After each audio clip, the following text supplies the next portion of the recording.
So, Nick, the film is called 64 Days, The Insurrection Playbook. And our listeners probably know a bit about January 6th. Many of them will have watched at least some of the January 6th committee hearings. Uh, what do you hope your film might add to their understanding? Well, I think that there's been some confusion about how planned January 6th was, and that's exactly what we set out to demonstrate that this was not a spontaneous event. It wasn't a day of love, and that and that this was, years in conception and months in planning, and that although we didn't include this in the film, it was clear from the summer that the certification of the Electoral College, the joint session, was being targeted. Steve Bannon on the circus said that that's what they were exactly going to do. And I think the takeaway from this film is that Stop the Steal and the president said exactly what they were going to do if they lost the election last time. And I believe they will do exactly the same thing this time, if not, but in a more efficient way, potentially. He's had 4 years of legal troubles. He's managed to find himself a couple, many lawyers that are way better than Sidney Powell and Rudy Giuliani. I mean, many of their cases were just dismissed out of lack of standing in the court, which is just nonsense. You could have hired a lawyer that was admitted to the bar in those states and had standing. It's just amateur. Let me just say, I've seen the film, and I got to say, it's the best one stop shopping 90-minute explanation that I've seen of why January 6th happened and what it looked like when it did happen. And it's all interwoven here. And there's also a lot of video I haven't seen before, even though I watched every January 6th hearing and I watched the entire first Oath Keepers seditious conspiracy trial and the Proud Boys seditious conspiracy trial and a few others. And I know Ryan Riley of NBC, who's seen more footage than I have, says the same thing. So I do recommend it. Um, First, and before I forget, tell readers how they can see this thing if they want to. You can at the moment go to our website, which is 64daysfilm.com, and there's a Vimeo link, and you can download it or stream it to whatever device you have. Okay. And we And will be also, up on other platforms after the election. It's just been you know, a difficult time for what people say is a political product, but it's not for me. This isn't a political film. This is a film of journalism. There's very little editorial comment. In fact, there's only one, and it's not substantive to the thesis of the film. And so I think it's a very dangerous place where America's in at the moment, where journalism, which is designed to be fair and balanced, is criticized as being a political film. hmm, I think I'll get back to that in a little bit. Before I do, I just want readers to get a little background about who you are, because this isn't really your first rodeo, and so just tell our listeners who you are. I've worked I mean, I'll just keep in the foreign correspondent world. I've worked as a foreign correspondent with my partner, Sebastian Younger. We've made films all over the world.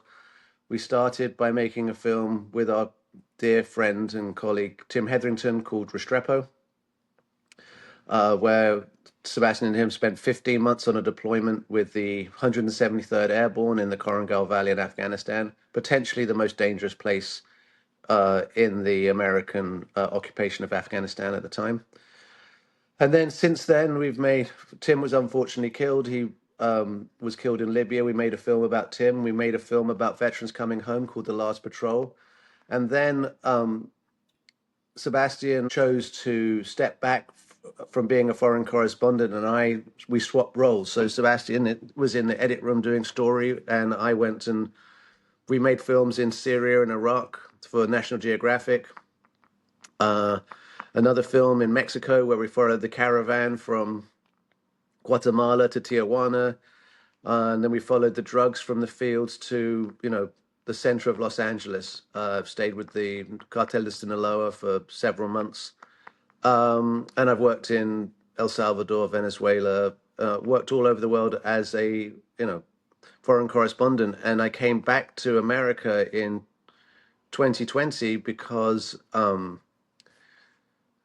of COVID, and I started to look at America through the same lens that I'd looked at, other cultures and other countries around the world. Primarily those countries had descended into, open conflicts, and I was seeing the same indications of rhetoric and messaging and that I'd seen, in the Middle East during the American occupation of Iraq and the colonialization of Syria by the Islamic State. Yeah. So returning to 64 Days, you're really a character in this film as well as the director. Times you narrate.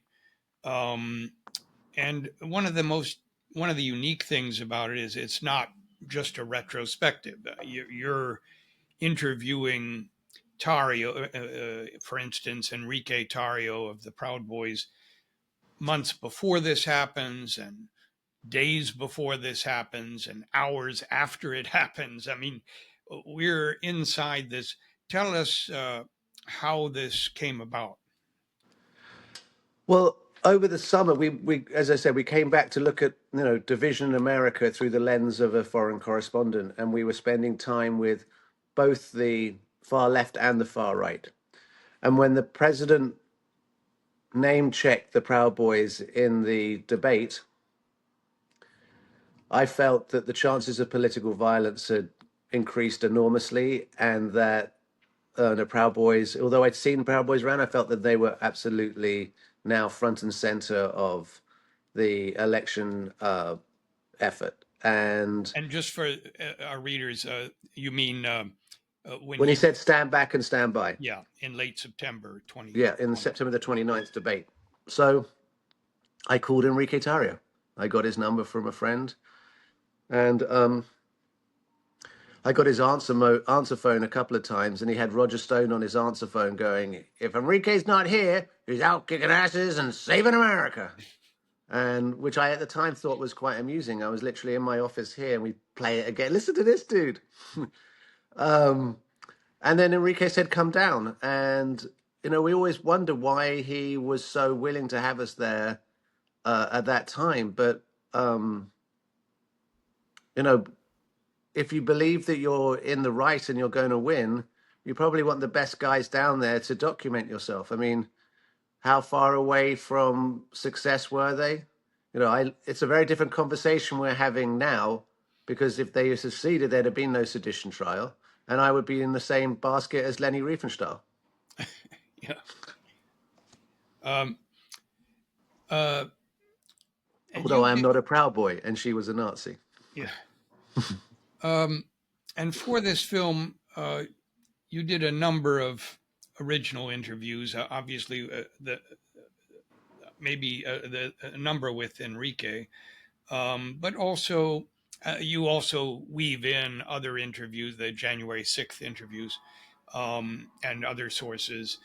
But you also spoke to the conspiracy theorist Patrick Byrne, who was there at that wacky December 18th meeting in the White House about seizing voting machines. Um, uh, and then Brad, I think you spoke to Brad Raffensperger and a number of others, but one that And really, Cleta Mitchell. Cleta Mitchell, yes. Yeah. And uh,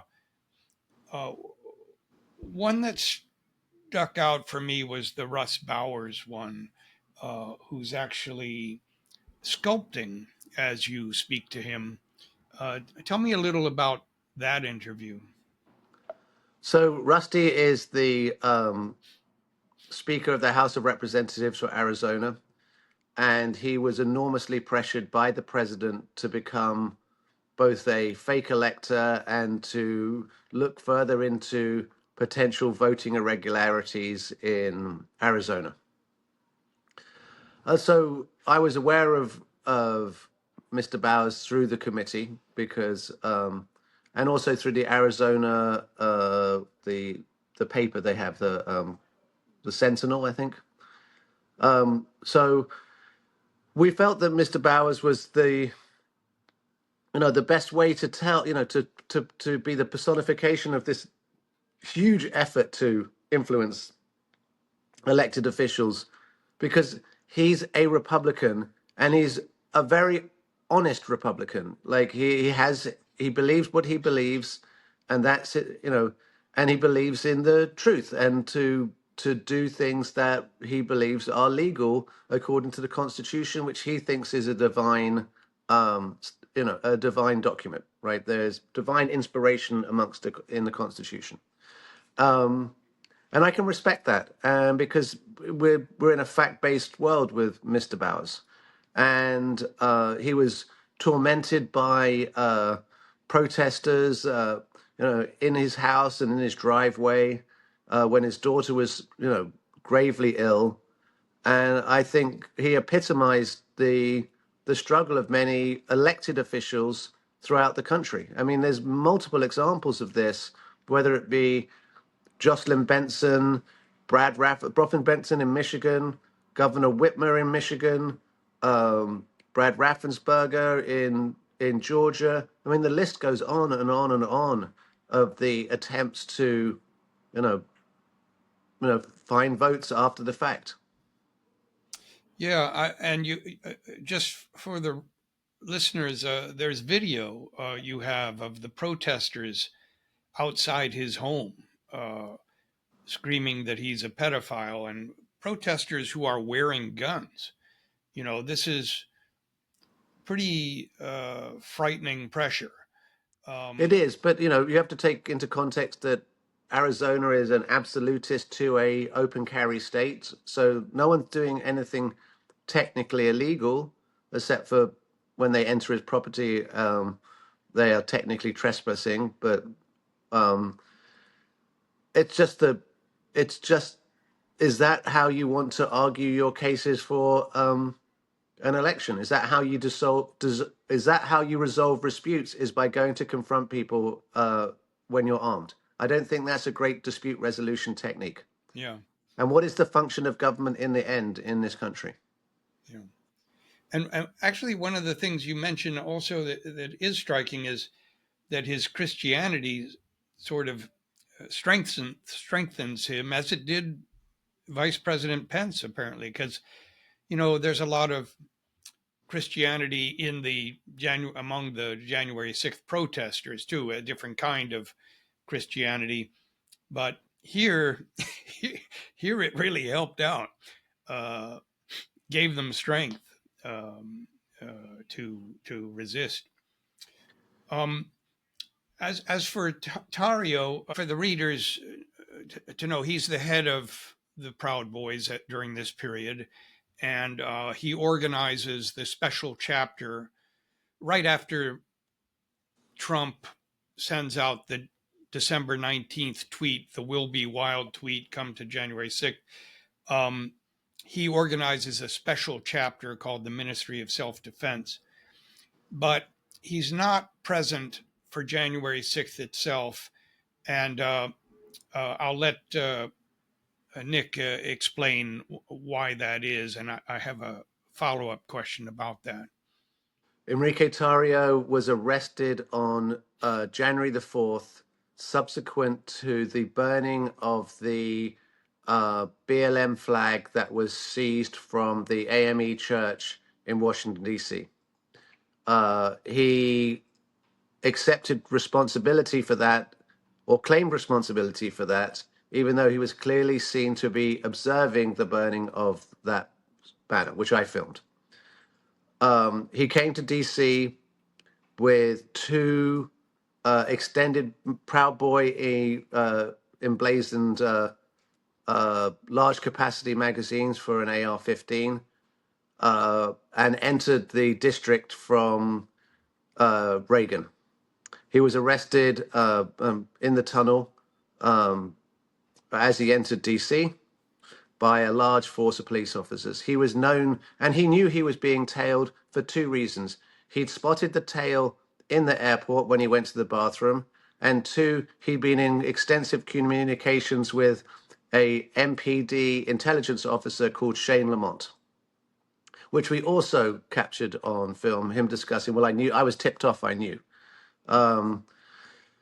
So Lamont, by the way, has been subsequently indicted for. yeah, Lamont has been subsequent, and his trial is scheduled for, I think, before the after the election, but before the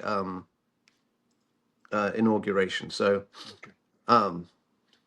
maybe he'll be on the long list of pardons that the president is threatening to issue on day one. So I believe Tario accepted responsibility for the burning of the BLM Vago on December the 17th. The December the 19th was the Will Be Wild tweet. But I believe that knowing the focus of the rally and the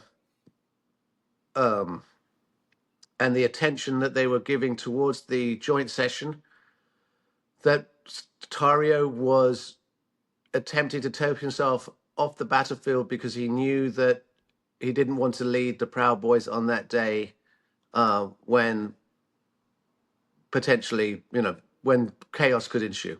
So you think he got arrested intentionally as sort of Yeah, I think he thought he was going to be held for a little bit longer than that and would have been out of the mix for even during January 6th. And of course, as it happened, he was granted bail, but he was required to leave. Yeah, he had a restraining order to leave the district. And so we followed, Tari got into my truck and we drove him to pick up his property from the property department in Enfant. And then we returned to the Phoenix Hotel to get some more of his property, where we encountered the Oath Keepers, where they had a meeting in a garage in a block from the Capitol, basically, with the Oath Keepers, the other militia or proto-militia that has been convicted of seditious conspiracy. And during the garage meeting, the now famous garage meeting, the most damning statement that occurs, it actually never got into the trial because it wasn't clear who was saying it. It's in your movie. It's somebody whispering something about. Do you remember the exact words? We got to do it fast. We got to do it hard. We got to stay together. Yeah. It was what he's known as hashtag pads. Okay for Oath Keepers. So there's a group called the Sedition Hunters. They gave everyone who was on the steps of the Capitol or inside the Capitol a hashtag for them to be able to identify them. And they subsequently have been instrumental in hundreds of convictions by identifying and the people behind of the hashtags. And by the way, Ryan Riley of NBC that I mentioned earlier, he wrote a book called Sedition Hunters, which is the best way to learn about them. You also have, as Tario is released, you have some video of him saying, we're going to keep pressing forward. I don't need to be in DC to keep the fight going. And I don't remember that coming in at trial either. There's a number of things. Oh, I thought that did come in at trial. Oh, did it? Okay, maybe. Yeah, that did come in.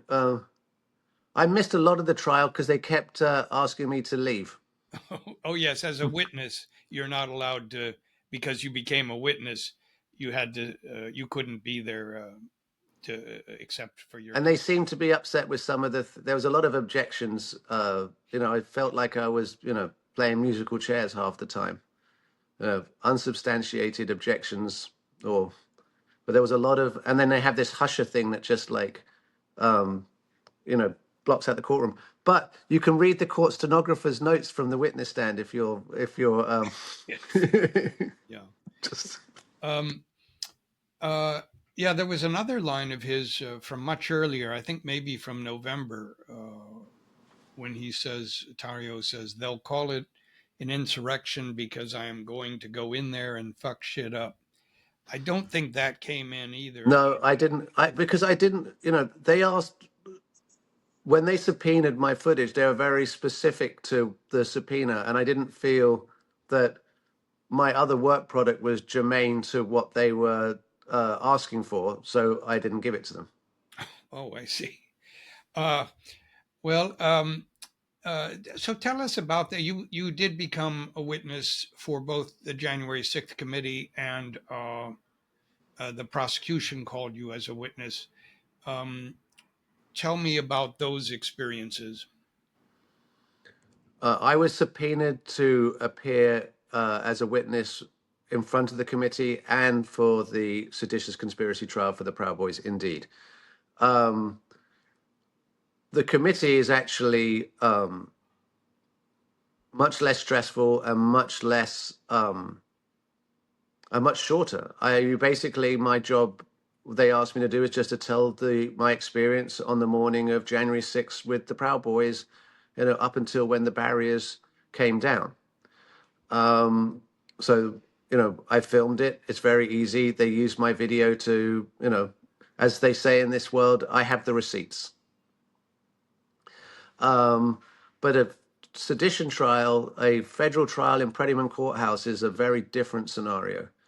It's there's the fate of 5 men who are being charged with these crimes, which is an enormous gravitas. There were all sorts of threats to witnesses at that time.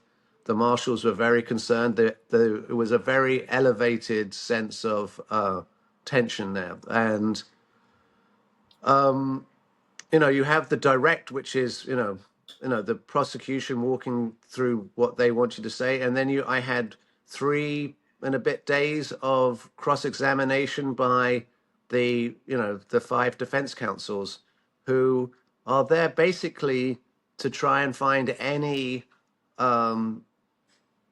substantive, not even substantive, any like trivial difference in your testimony. I mean, at one point we were arguing about adjectives. You said there were a lot of Proud Boys, but this one you said there was quite a lot of Proud Boys. I mean, we're equivocating over an adjective. I'm like, dude. But after a while, I sort of understood I wasn't really there to argue with them, so I managed to relax a little bit more. And so, I ended up just, providing, color and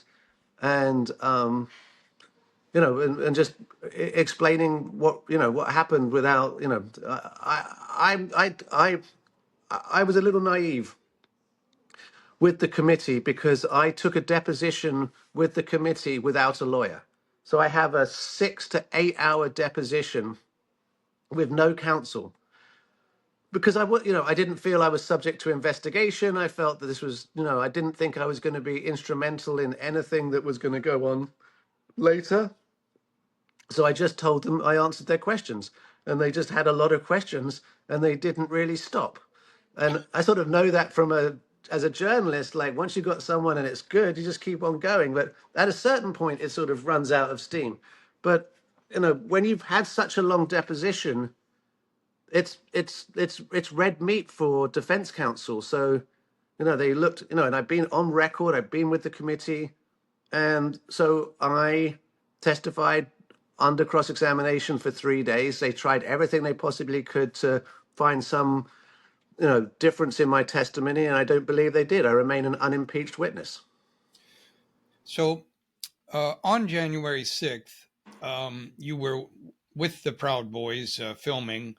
And so you get to the Peace Circle, Peace Monument, at 12:53, and you're there right on the barricade, the bike rack barriers, and the five, Ryan Samsel and four others, topple those first barriers, and you're there.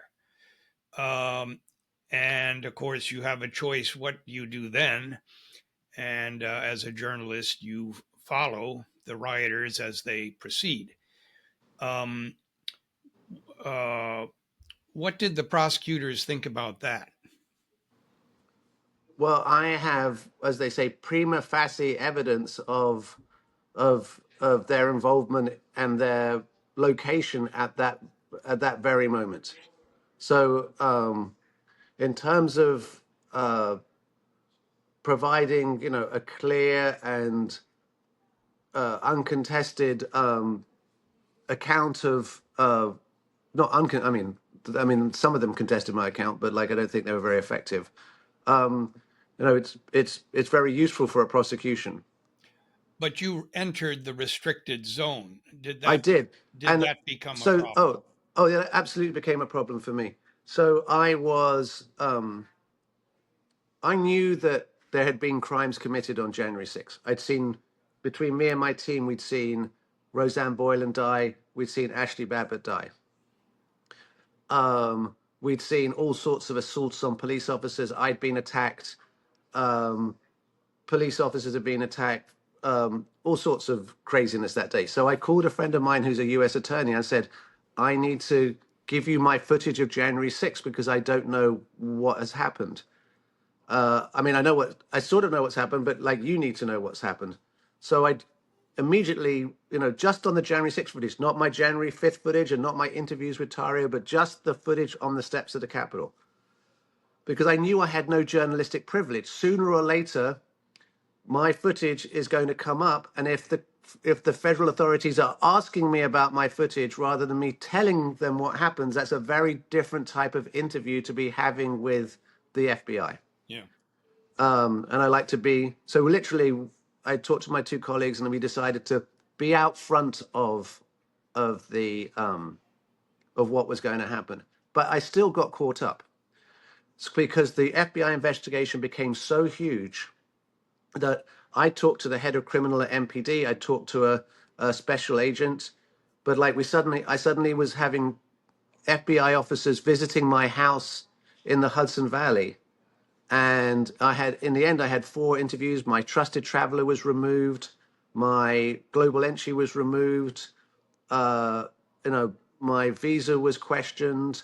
All sorts of things that I found to be very, you know, heavy-handed for someone that is of they questioned whether I was actually a journalist, and I had to sort of recount my resume, and then they were like, but why didn't you have a press pass? And I was like, dude, if I'd have had a press pass, I'd have been at the rally and we wouldn't be having this conversation at all.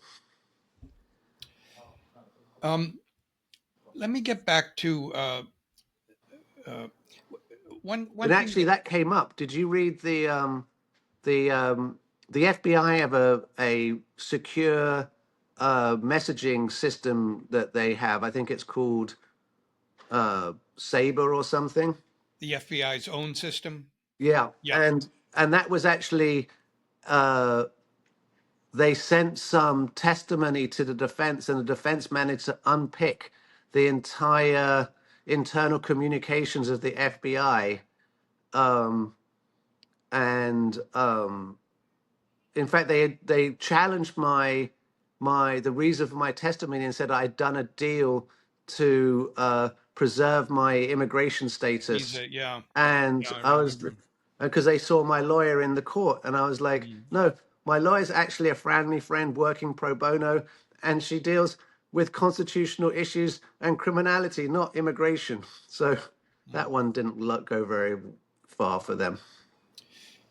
One thing that comes across from the film, and of course, this had sort of come across just anyway but it's frustrating. You see hugely important role that Roger Stone and Alexander and Alex Jones and Cleta Mitchell play, and yet they all know not to go into the restricted zone, except for Alex Jones goes in, but he covers himself. He says, obey the police, and Yeah, but so he tried to de-escalate by screaming, "Stop the steal." right. Uh, but it's extremely. And obviously, we're not even discussing Trump, who may go scot free as well. But it's one of the frustrating aspects of the film. If you have any comment, I guess that's Well, I'm astounded that, I mean, I read Ali's deposition to the committee, and I found many inconsistencies with the truth, which I thought were perjurous. And I was asking, so it sort of leads and I'll to, emphasize that's your opinion. that's my opinion, Okay. absolutely. Um, let me just say, I can't speak. I'm not a lawyer, so I can't speak to whether it is perjurous. But there were many inconsistencies with the truth. Let's just leave it at that, right? In your opinion. Um, in my opinion. Um, so there was a lot of discussion amongst the committee about how to frame the work of the committee, whether to be to target, make the case against Trump and ultimately provide a criminal referral to the Justice Department, or to look at Stop the Steal as a bigger election denial movement, and to to to potentially decide on the criminality of the operators, of Stone, of Ali, of many of these influencers and operators for Stop the Steal. Ultimately, they chose to simplify the the thesis of the committee and chose to present a case against Donald Trump. Yeah. Let me ask you about this. I heard about this film from word of mouth. A friend of mine happened to go to a private screening in rural Virginia a couple weeks ago, Oh, and told me about it. Um, but you've been, as you mentioned, you've been doing documentaries for a long time. You've won Emmys. Is that correct? Two. Okay. And what's it been like trying? You alluded to it. What's it been like trying to distribute this film? it's been very frustrating. We've been trying to sell a version of this film, various versions of this film, ever since I was called by the committee.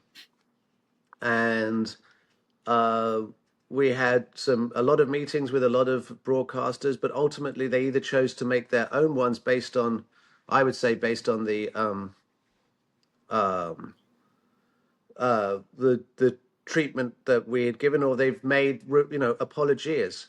I believe the Stopping the Steal film on HBO now is a travesty of journalism and filmmaking. I think it's a revisionist history by the lawyers and the White House staffers that are trying to portray themselves as resisting the president when they are actually by all accounts assisting the president. And were the distributors? What was their concern? Was there a retaliation if Trump is elected, or was it? I think there is as as Representative Raskin says, I think there's a collective cowardice to to want to engage in the truth. And you've got to remember that, you have seemingly, you know, after the fair doctrine was abandoned, where news was meant to be a fair and balanced, where you saw an equal amount of both sides, you've started to see news segmented. So each of these channels makes news for a certain demographic. Um, at a certain point, and let me ask you this: as your research went on in 2020, when did you? I mean, did a point come where you were pretty sure that violence was going to come out of this? What did I think there was going to be violence before January 6th? Yeah. Yeah, I mean, when the president said stand back and stand by, I was like, there's going to be fighting, Mm. right? These guys were energized, their recruitment went through the roof. And, the difference, November the 14th was the first, first scuffle. December the 12th, there was, probably a couple of thousand Proud Boys on that day. That started to feel like a movement, not a drinking club. Mm. And then on January 6th, there were less Proud Boys on January 6th, but they were very somber. Um, I didn't think that they were going to storm the Capitol, but I did think that they were going to be fighting that day. I thought they would be fighting in the evening, but there was no counter protest. There had been a concerted action by BLM and Antifa to not engage with the Proud Boys, because as I say in the film, no one protests an election they've won. How do you feel? And let me just, you mentioned earlier that when was this film completed? So this film was completed. I mean, the film was essentially ready in the summer of this year, and we went and we pitched it to every channel we possibly could, and everyone decided that they would pass at that point. We still have subsequently having, recently we've seen an uptick in interest, but only will the conversations will happen after the election. I see. And you know, we call this film the playbook to the insurrection because you see exactly how they plotted and planned and the reasons that January 6th happened. Because I was fascinated by not why six people and how they turned up at the Capitol, which would be the normal documentary way, but why did 60,000 people turn up at the Capitol on January 6th? So I believe that in this election cycle, if President Trump were to lose, we will again see intense pressure on elected and election officials.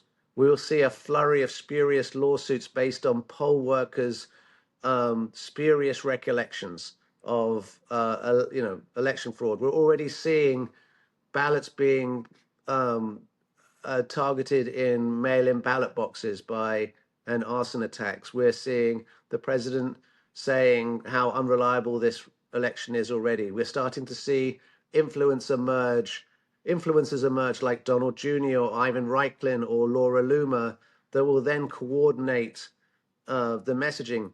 X is a much more effective way of disseminating memes and information than Parler, Rumble, and the Donald.win ever was. Now the thinking is in plain sight.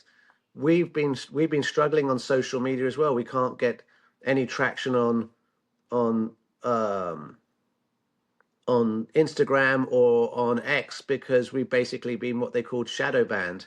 So we can post our stuff, but the amount of people that see it has been massively reduced, and we can't boost it. I actually posted a black square, just a plain black square, and I couldn't share that beyond my few hundred friends. Hmm. Well, I think we're going to have to leave it there. But thank you so much, Nick, for your time. The film is called 64 Days, The Insurrection Playbook. And you can find out more about it at 64daysfilm.com about how to see it. Thank you again.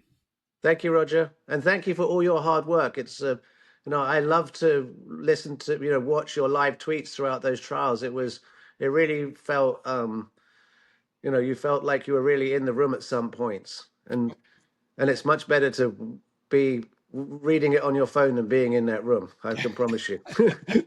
Well, thanks so much. Thank you. Appreciate it. Bye bye. Cheers. Bye bye.